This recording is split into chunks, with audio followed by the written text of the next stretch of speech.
Salut à tous, j'espère que vous allez bien. Dans cette vidéo, je vais vous commenter l'un de mes sparring que j'ai fait avec un élève ou un stagiaire qui est déjà venu donc, au Brésil et que j'ai retrouvé sur un stage à Nancy. Il s'appelle Maxime. Il s'entraîne dans l'est de la France. J'ai oublié le nom du club, je suis désolé. N'hésitez pas à le mettre dans les commentaires. Et puis voilà, je vous commente ça. Il m'a envoyé la vidéo, il m'a demandé de la commenter, donc on va le faire. On va essayer de commenter, de voir ce qui s'est passé. J'espère que ça va vous plaire. N'oubliez pas, dans la description, il y a plein de cadeaux pour vous, dont une vidéo d'1h30 sur fans de combat à les récupérer.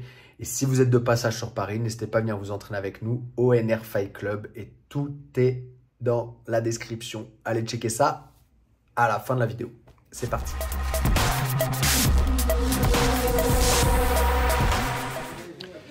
C'est parti. Donc vidéo filmée par Maxime, donc Maxime qui est en dessous de moi,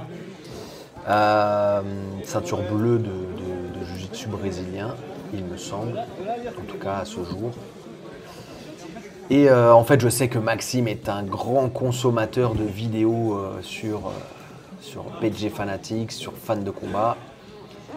Et en fait, le problème de vouloir calquer le jeu qui n'est pas le sien.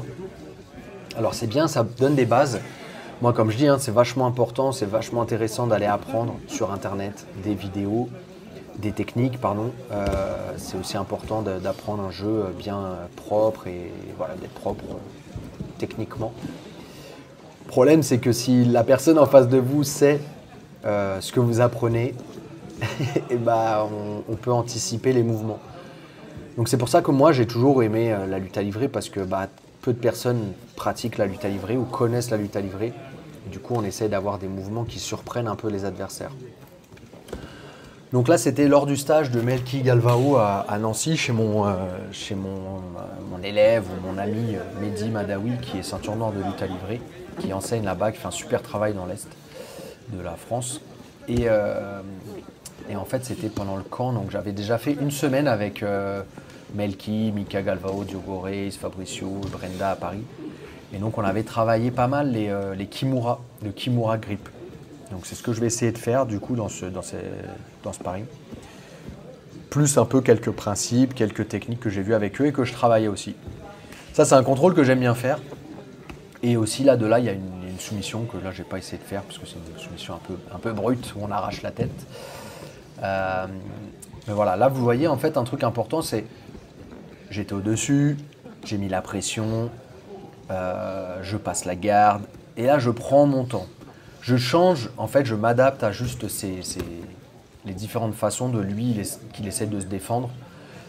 J'adapte mes mains, j'adapte mon placement et en fait c'est juste ça que je fais. En fonction de comment il bouge, où est-ce qu'il place ses mains, il y a une réponse technique à avoir pour qu'il n'arrive pas à en sortir. Là, j'ai pu prendre la montée, donc j'essaie j'essaie de l'asphyxier, j'essaie de le fatiguer pour qu'après, ce soit facile pour moi de le soumettre quand je vais vouloir le soumettre. Une position montée, vous avez vu, je pèse bien avec mes hanches, je croise les pieds en dessous, c'est toujours un peu galère à retirer ça. Et je lui mets la pression donc avec mon bassin.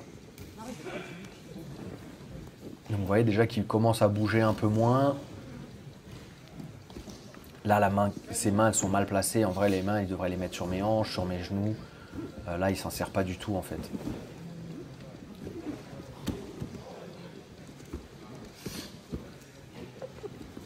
Donc moi, j'essaie de rester là, contrôler la tête.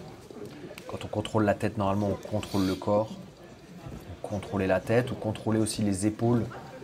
Donc c'est pas ce que je fais là, mais sinon vous pouvez aussi contrôler le bras en rentrant le bras sous son aisselle, donc en underhook ou en esgrima comme on dit nous en luta. Donc l'idée vraiment c'est de prendre son temps. Trop souvent je vois des gens qui se tournent, en tout cas quand ils débutent, ils se précipitent trop. Alors que quand on a gagné une position, la première chose c'est de ne pas la perdre. Je ne dois pas perdre la position, je dois la garder. Ça c'est vraiment un principe qui est très important. Et une fois que j'ai bien travaillé mon adversaire, que je l'ai fatigué, etc., je peux commencer à aller chercher d'autres positions ou à aller chercher des soumissions. Donc là, étranglement arrière, vous avez vu, j'ai pas fermé comme en classique en Mataléon, donc main biceps et l'autre main vient derrière la tête. Là, j'ai fermé parce que j'ai été rapide en fait. J'ai réussi à rentrer mon bras rapidement, connecté avec mon autre main. Et du coup, je viens mettre mon avant-bras dans son dos et repousser avec mon coude pour qu'il n'arrive pas en fait à défendre en attrapant la main qui est derrière.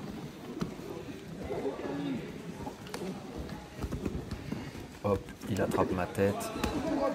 Je défends en tournant et en passant la garde directement. Et donc là, il se retrouve dans la position d'avant. Et là, je peux vous dire que quand ça vous arrive ça en sparring avec quelqu'un, ça commence à être compliqué, embêtant, relou. Hop, là, ça c'est une position qu'on avait travaillée. Attraper la kimura, rouler et envoyer son poignet dans le dos.